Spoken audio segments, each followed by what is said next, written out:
Welcome to Crimson Desert Madman review on PC, version 1.3. Played the game for about 200 hours, finished the main story, defeated most bosses including the hardest ones, and did enough side content to know everything I need to know in order to make this review. I've included the version number at the start because updates improved the game in many ways. Mainly they fixed really bad graphical issues at the launch, included some quality of life stuff, added cool new mounts and so on. Things might change over time for even better or maybe even worse, so the game has moved in the right direction since the vanilla version. Is it good enough though? By the way, Crimson Desert is not an RPG, it's an open world action adventure game, just to make that clear. I can tell you immediately if this game is for you or not. Are you looking for quality per minute and great story, meaningful things being done all the time? If yes, then avoid Crimson Desert like the plague.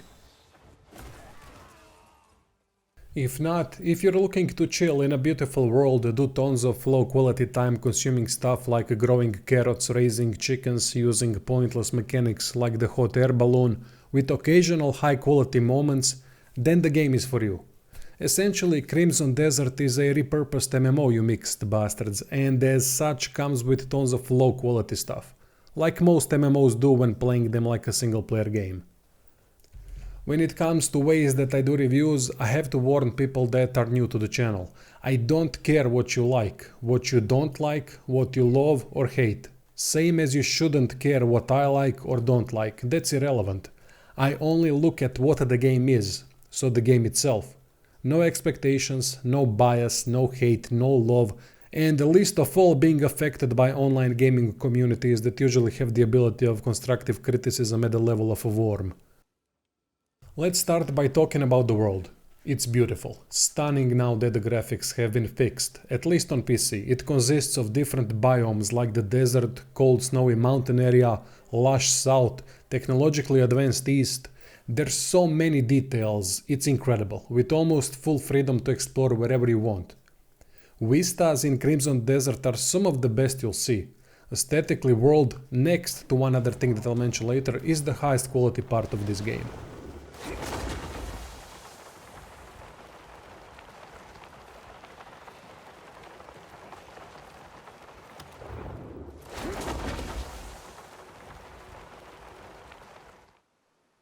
World is populated by tons of content like secret areas, faction quests, puzzles, camps that need liberating by cracking a few skulls, ore nodes that need mining, flowers picked, dyes to mix. For inexplicable reason, tons of different vendors whose number could have been reduced by a lot. Camp to manage the same way mobile games work, where it helps with the resource gathering. World feels alive, which is a big positive. Tons of NPCs walking around doing their thing. It's all basic, but it does the job in making the world more alive. I also love NPC reactions when we bump into them. Watch it. Learn some decorum. Yes, stinking tongue. This is where MMO style content takes over. It's basically a checklist of bullshit that wastes time with tons of filler stuff. It works the same way in every region. Same type of quests with same conclusions. Sometimes there is a slightly different outcome, like in the case of Odek village, but usually it's the same stuff. Faction quests consist of talking to a member of the faction and doing some fetching that leads to a boss fight. That could have all been skipped by just putting a boss on the map without all the unnecessary filler bullshit. Would save us time that is wasted on low quality dialogues and ping-ponging across the region just to talk to someone. Now, if the writing was any good with deeper lore and backgrounds, then the stories would be meaningful, as in adding a presence to these boss characters, so the quests would make sense in that case. Unfortunately, it's all quite shallow filler stuff without meaningful lore and background. It's all just there to write something about someone. I can't think of any meaningful things about the side bosses except Asarion the Great Serpent. Aside from Asarion, every single side boss is generic in writing and many are reskinned and repeated. I'll talk more about boss designs later in the combat section. It came out My inn should be a safe haven for everyone after all. Another big problem with the faction quests is that they progress by doing other faction quests in that region. So often you'll wonder, why can't I finish this quest line? Well, it's because you need to progress another quest line. Bad decision to make the quests progress that way. Just creates more time wasting and going out of a quest line and that little bit of basic story that it has in order to participate in another one, just to be able to finish the first one. Then there's a bunch of requests and commissions that grant crafting resources. These are basic fetch quests like get me a carrot, an apple or a few bits of timber. Tedious and redundant. What you'll also encounter in the world are tons of puzzles. Puzzles in Crimson Desert are a mixed bag. Most of the puzzles are quite unique and brilliant. There's tons of variety here, which is a good thing. I was impressed by a lot of the puzzles by how they have been constructed. Unfortunately, they are often difficult to understand. What I mean by that is that you get to the puzzle, see some kind of a turntable, wines and something else that needs to be done. Then the game requires of you a specific thing to do, like a stab, in order to move these turntables. Crimson Desert loves to do that sort of stuff. Before the patches, game didn't even warn the player that by stabbing the object we can move it around. Or by stabbing the waterfall that we can get behind it. Completely unnecessary additions to these puzzles that can stall the progress and confuse the player needlessly. So they made a mistake by obscuring some of the crucial mechanics that are part of the puzzles, but over time they realized that they fucked up and started adding more clues on what to do.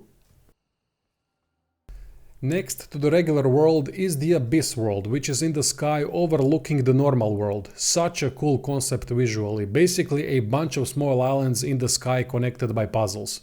It's a full puzzle world with tons of unique elaborate puzzles that require careful observation and understanding of what is required. Again, some of the puzzles are way too elaborate. What I mean by that is it's easy to miss a crucial bit which could lead to hours of being stumped as to what to do. Crimson Desert is gonna make you feel stupid a lot. Some of the times it's the game's fault for requiring a very specific move or alternation which is easy to overlook. Other times it's the fact that we don't understand what is required of us, which is sometimes our fault and sometimes the game's fault. Once the puzzles are completed, I've often pondered on how brilliant most of them are, but the path to get to that realization is covered with often obscured and easily overlooked details that could have been presented better in a more clear way.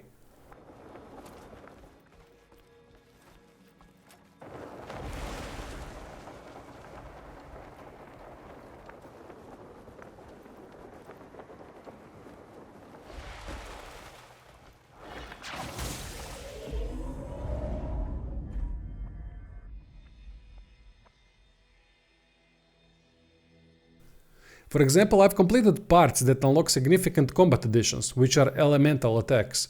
So by completing parts of Abyss, an element is unlocked. That's quite rewarding.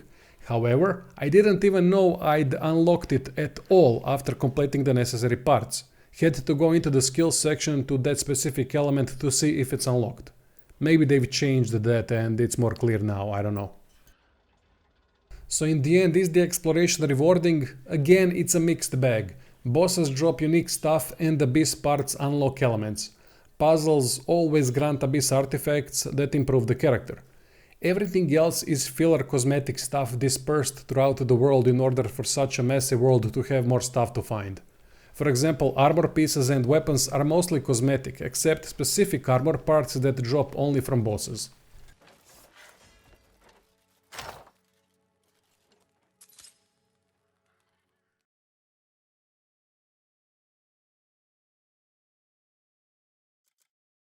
Unique things are Abyss gears slotted in a piece of gear that changes how some attacks work, which is a nice rewarding thing to get.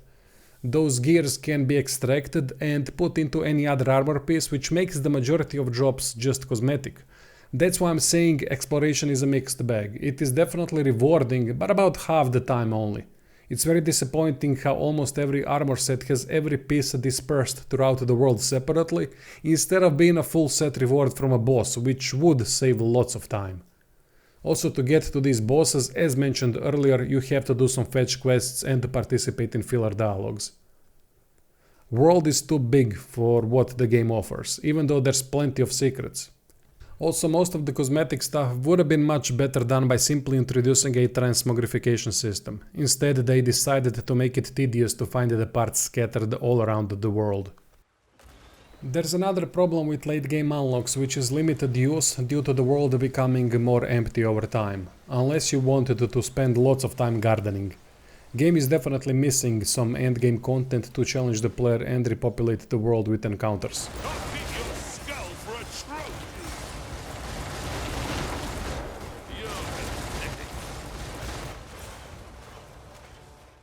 Another frequent annoyance with the world is traversing it. For the same reason this game does many of the things it does, which is time wasting. Stamina is used to climb, swim, run and glide. Completely pointless from the player's perspective, it only slows us down. In combat it's a different story, but outside of combat, stamina in Crimson Desert is a detriment to the game.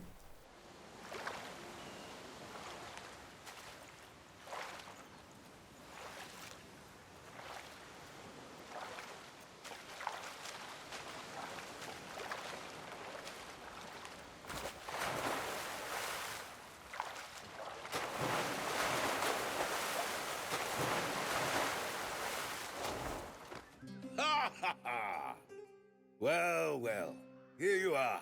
If it isn't the hero of the house. Let's move on to story and characters. Unfortunately, can't say almost anything good here. Writing is weak across the board. Characters don't have enough screen time or presence due to weak writing, even though they are acted very nicely, even the minor NPCs. Voiceovers are great too for almost every character, which is quite commendable. What a relief. Please accept this. It's very special to me. And I'll be sure to tell His Grace what you've done. I'm certain he'll be glad to hear it. Even more of a shame then. Problem is how the story is structured. It mostly serves to introduce players to new regions and new mechanics. That's about it. It's just an expanded faction questline with a slight twist in a way that it's more focused, like attacking a fort in stages with a bit more story added to it. Again, tons of filler uninteresting dialogue in it that kills the pacing with the purpose of fighting a boss in the end. There's also quite a few quests that constantly postpone the fight by adding arbitrary collect 3 keys, do 3 monk trials, kill 4 statues. Underwhelming. Pursue knowledge beyond this world. To seek the unknown is to invite unforeseen peril.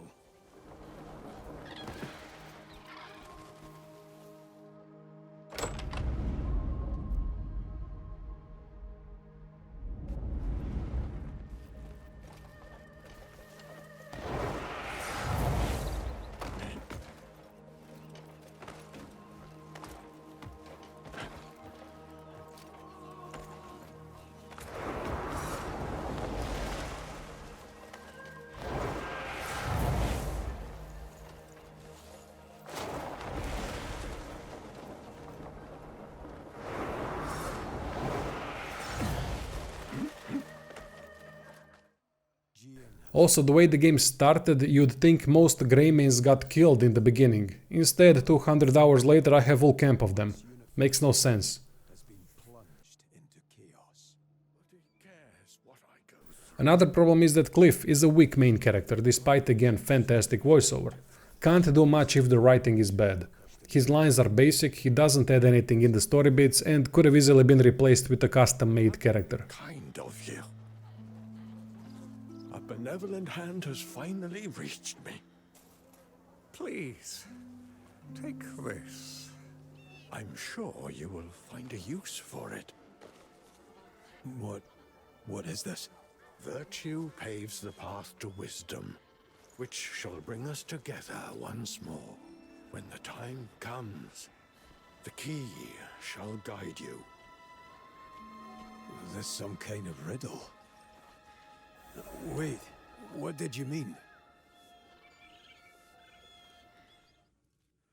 Only good part of the whole story was the Read the Devil storyline. It had some depth by how connected the villain was to the characters of that story arc. You're not the first to try. My own mother and father made the first attempt. That lech fucked his way across the countryside in hopes of an heir. And I was all he had to show for it. Outside of that, weak stuff across the board. Tons of filler dialogue, lack of possible connections to any of the other characters because most of them had very little presence, generic story events. They are one and the same. The abyss holds what power the world itself cannot contain. If it collapses, reality will collapse with it. Unfortunately, any who have had a taste of its power become a slave to it, always yearning for more. Greymanes are quite interesting though. Every single one of them is a character in one way or another, at least the ones that had some presence. Greymanes like Jan are the highlight of NPCs in Crimson Desert. They make things more interesting, but unfortunately most time spent with them is through basic tedious fetch quests that serve as introductory mechanics to side content like cards, driving wagons and everything else in between. My coin starts draining away like a slit throat. And not just mine neither. Everyone at the table gets second to town. And the next thing I know, we're all broke and he's just vanished. Good girl. Damien and Onka, the other playable characters, are both as dull as Cliff, which makes non-playable Greymanes much more interesting. Will you be alright staying here? Why wouldn't I be? Because of the Demonician delegation. I've already taken precautions. So, you were aware they were coming? I was counting on it, actually. One of my informants is among their ranks. Let's move on to combat. From the player's side of things, meaning movesets, weapons, animations, combos, it's top notch. Amount of things we can do is truly incredible. Especially when the game progresses more and we start unlocking more and more moves, elements and unique abyss gear. There's block, perfect dodge, unarmed attack button, fast attack, strong attack and pretty nice repertoire of special attacks like grabs, turning slash, stab, jumping attack, crouch grab and whatnot. Truly impressive. Add on top of that 2 more playable characters with modified movesets and you can never run out of options to play around with. I need to specifically commend unarmed combat, as it is one of the best that I've seen yet in such games. Combining unarmed with grappling moves never got boring for me due to the incredible amount of animations, moves and combos.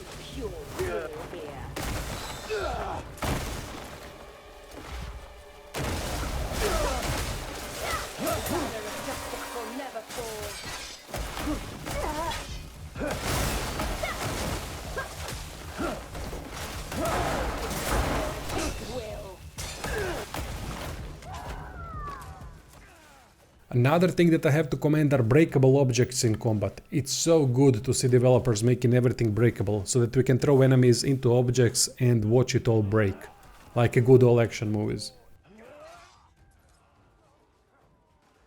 Again, there's a but coming. If but was a game, it would be Crimson Desert. Unfortunately, enemy design, including bosses, is not that good.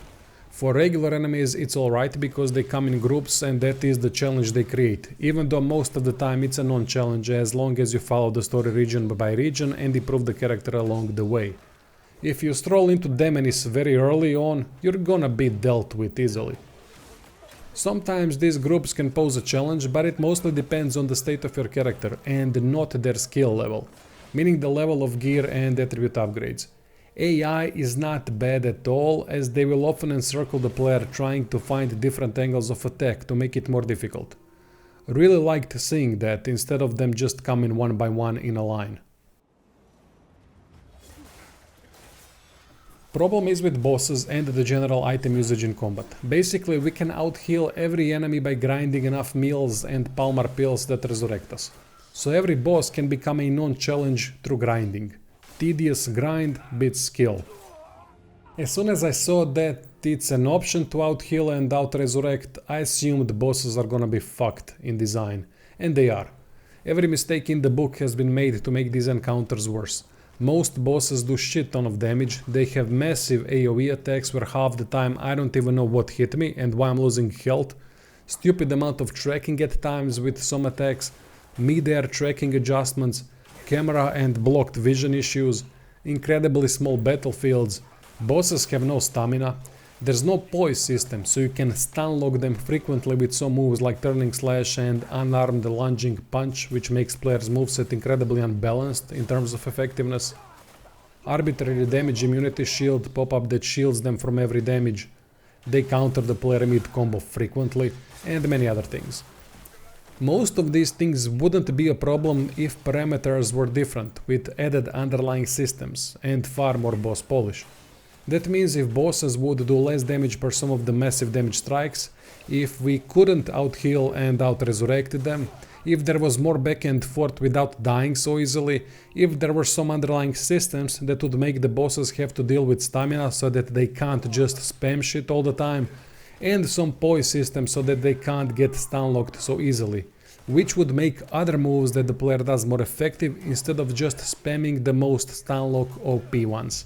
Then the combat could breathe and be far more interesting overall, because the whole moveset would be more balanced and there would be more back and forth between the boss, and thus making encounters play more unpredictable and exciting.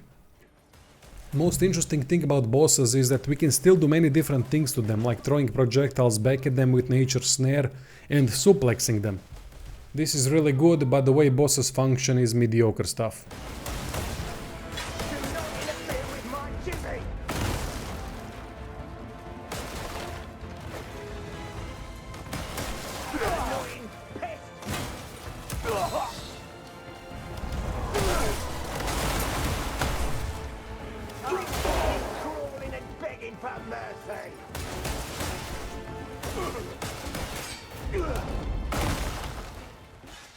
Two of the hardest bosses in the game are just ridiculous. Insane health pool and damage. Belot specifically sucks in design, as he just spams things all the time, disappears after every 2 attacks, does stupid damage, has really high health, frequent damage immunity shield, and all of the other stuff mentioned earlier. It's just cheap difficulty, nothing more.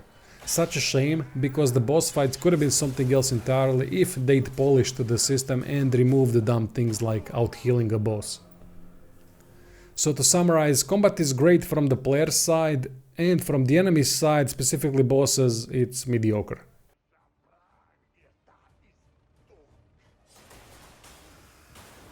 Before the final summary and score, let's cover some more things, because there's a lot that the game offers in terms of mechanics.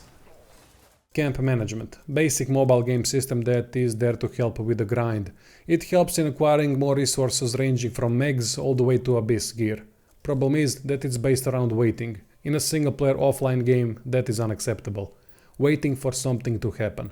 On top of the fact it's quite a basic shallow system overall. Thankfully, to beat the game, not much involvement with it is required. It's just not an interesting or exciting thing to do. Camp quests also suck because it's basic fetch stuff with occasional mechanic explanation. Just too many mechanics in the game overall that are quite shallow and don't really add much to the game, of which many are part of the camp, like trading goods, trading by driving wagons. Redundant.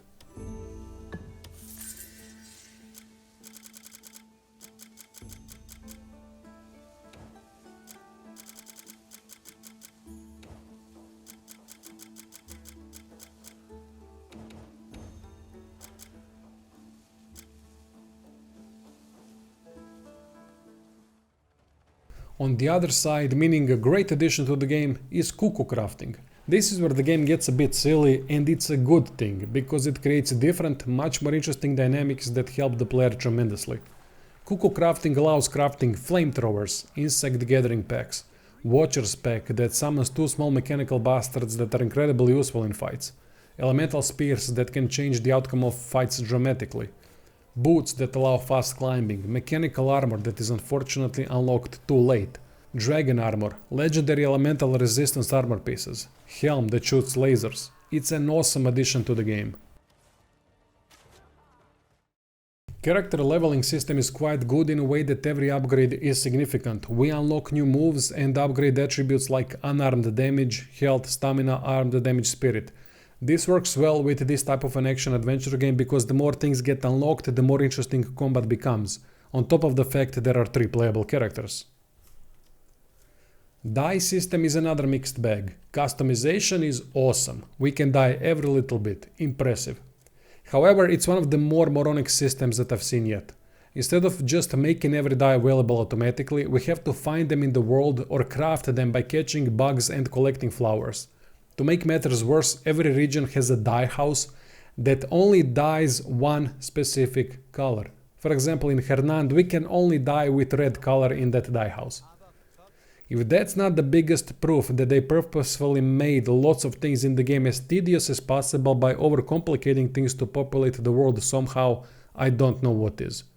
Simple dye merchant in the camp with all available colors instantly that can dye everything is all they had to do. Instead, this awful system is in the game.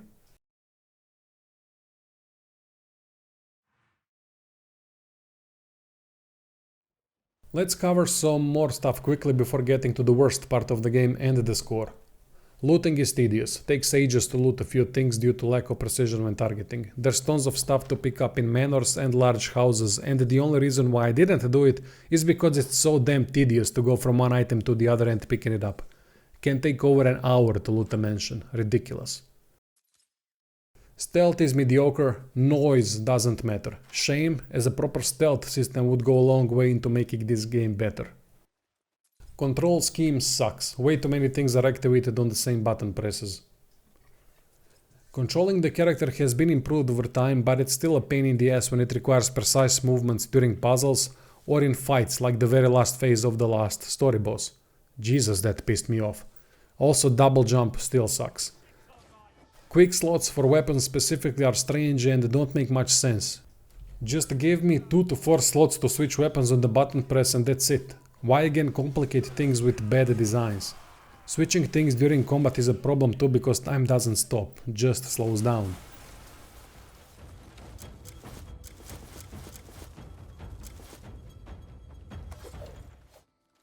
I have to commend some mechanics that are really good, like holding an arrow over the far source to light it up.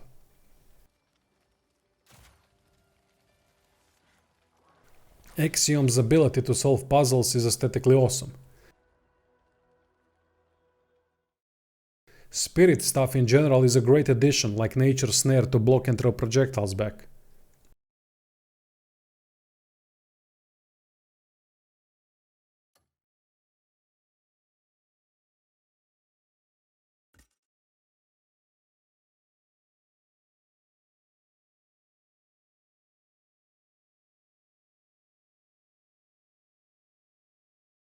It's just too many things to think of it all, so most likely I missed talking about quite a few. It's that type of a game, bloated with too many things. Though I won't forget to talk about the worst thing. In my reviews I have a Mad Men segment where I point out specifically one thing that pissed me off the most due to how detrimental to the game it is. You most likely guessed what it is, the inventory system. Outside of Diablo-esque hack and slash action RPGs who have by far the worst inventory systems in gaming from what I've seen, Crimson Desert goes immediately after them. Only reason why the score of this game is going to be what it's going to be is because I've played with an inventory expander mode. Without it, I would have quit the game a long time ago. You can take 2 or even 3 points off the final score due to how bad the inventory system is. Very limited space, which is the first problem. Even the private storage has too few slots considering how the looting works. Each Abyss gear rune takes 1 slot. Each bug you collect for dyes and alchemy takes 1 slot. Abyss cells stack up only to 5. Each food ingredient type takes 1 slot, and there's tons of them. There's a bunch of meals that can be crafted. Every type takes 1 slot. There's no equipment loadouts to be able to quickly switch to something else when fighting elemental focused enemies, so you have to bring 3 more pieces of gear for each element. When things stack, it stacks to low numbers. There's no crafting from storage, so you have to use storage first and then go craft. That also means making enough space in the inventory to take all the necessary materials with you. Whoever is behind this inventory system should not make any decisions ever in gaming anymore. They need to be fired immediately and displayed at the public square in shame. Disgraceful time waste that is going to take about 20% of your playtime just managing the fucking inventory. And then there's gonna be people saying, look how much value I got from this game, I've spent 300 hours playing it. That's not value, that's time wasted thanks to poorly executed systems. Jesus fucking Christ, how can anyone equate hours to value? That metric makes no sense unless you really don't value your time. As long as you're doing anything, it's good value for money. Ask yourself, what did you do for those 300 hours? How much great content did you consume? In Crimson Desert, very little.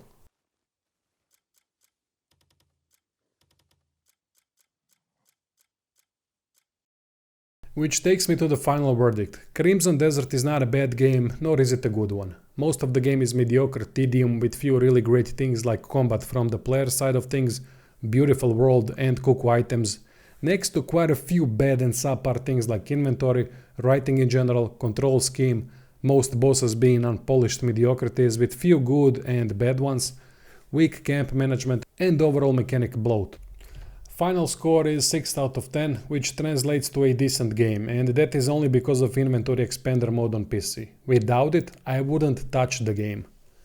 Potential remains at 6 because most weak things will never be improved because they are a core part of the game. It's too big for its own good, too bloated with shallow mechanics and yet sometimes quite brilliant. Usually I do full reviews only on Patreon as Subscribestar, but wanted to make this public for everyone because I've seen a lot of bullshit about this game online, from hating it like it's the worst thing ever, which is unfair, to over-exaggerating how great it is.